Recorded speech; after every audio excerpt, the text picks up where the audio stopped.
bachcho, let's see this question. A parallel plate capacitor of capacity C naught is charged to a potential V naught. Even is a energy stored in a capacitor when the battery is disconnected and the plate is separation is double.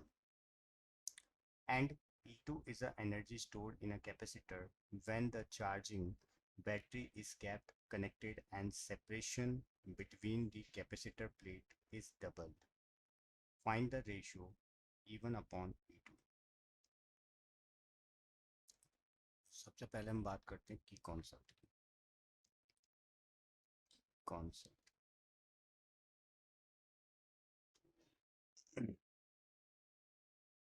Charge stored in capacitor is depend on the potential difference at the plate of capacitor. तो अब हम बात करेंगे solution की. Solution तो हमें क्या दिया हुआ है, हमें एक पैरेलल प्लेट कैपेसिटर्स दिया. ठीक है, इस पैरेलल प्लेट कैपेसिटर को इसका जो पोटेंशियल है वो हमें दिया हुआ है वी नॉट और इसकी जो कैपेसिटी है वो दी है हमें सी नॉट. ठीक है, चार्ज करा है वी नॉट से, कैपेसिटी दे रखी है हमें सी नॉट. अब इवन एनर्जी स्टोर्ड हो रही है इस कैपेसिटर में. ठीक है, when the battery is disconnected and the plate is separated double. मतलब पहले अगर इन दोनों की डिस्टेंस दी थी तो अब ये जो डिस्टेंस है ये क्या कर दी गई है, 2D कर दी गई. ठीक है, तो अगर मैं यहाँ पर कैपेसिटर की बात करूँगा तो कैपेसिटर मतलब बैटरी अगर डिस्कनेक्टेड है, बैटरी क्या है, डिस्कनेक्टेड है. तो डिस्कनेक्टेड है बैटरी, तो यहाँ पर क्या होगा, चार्ज ऑन द कैपेसिटर. तो यहाँ पर क्या होगा, अगर डिस्कनेक्टेड है तो यहाँ पर कैपेसिटेंस क्या होगा, कांस्टेंट होगा. और वो कितना होगा, A epsilon not upon D होगा.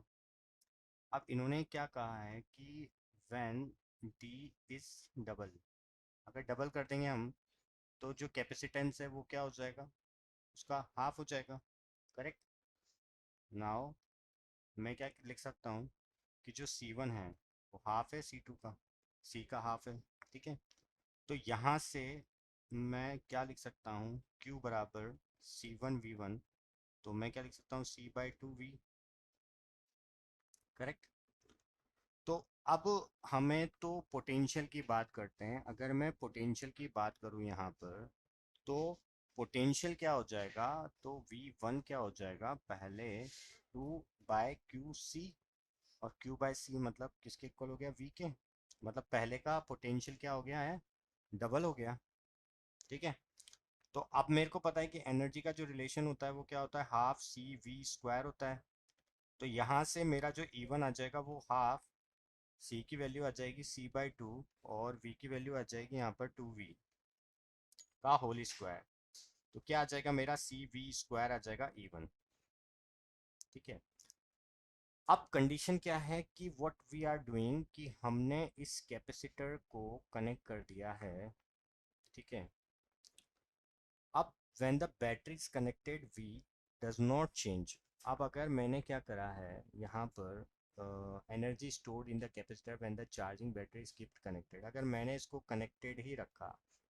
ठीक है, तो यहाँ पर क्या होगा, तो कनेक्टेड रखा है तो पोटेंशियल में तो कोई चेंज आएगा ही नहीं. ठीक है, तो V यहाँ पर क्या होगा, डज नॉट चेंज. V में अगर कोई चेंज नहीं आ रहा है तो मेरा जो C2 होगा वो किसके इक्वल हो जाएगा, epsilon not A upon 2D. Separation वही का वही है, बस हमने क्या कर दिया है, उसको कनेक्ट करके रखा है, उसको डिसकनेक्ट नहीं करा है. ठीक है, तो यहाँ से मेरा जो E2 है वो क्या निकल जाएगा, हाफ C2 और C2 V2 स्क्वायर. तो v तो वही का वही है, c हमारा हाफ हो गया था पहले वाला, तो c v स्क्वायर, मतलब मेरा क्या आ जाएगा यहाँ से 1/4 सी वी स्क्वायर, ये मेरा क्या आ गया है, E2 आ गया है। अब उन्होंने पूछा क्या है, हमें पूछा ये गया है कि what is the ratio of E1 upon E2। तो E1 अगर E1 अपॉन E2 अगर मैं करता हूँ तो यहाँ सी वी स्क्वायर यहाँ पर हो जाएगा 1/4 सी वी स्क्वायर से कैंसिल, तो E1 अपॉन E2 का जो रेशियो आ जाएगा हमारा 4/1 आ जाएगा। और यही हमारा क्या होगा, फाइनल सोल्यूशन होगा। I hope you will understood it well. Best of luck.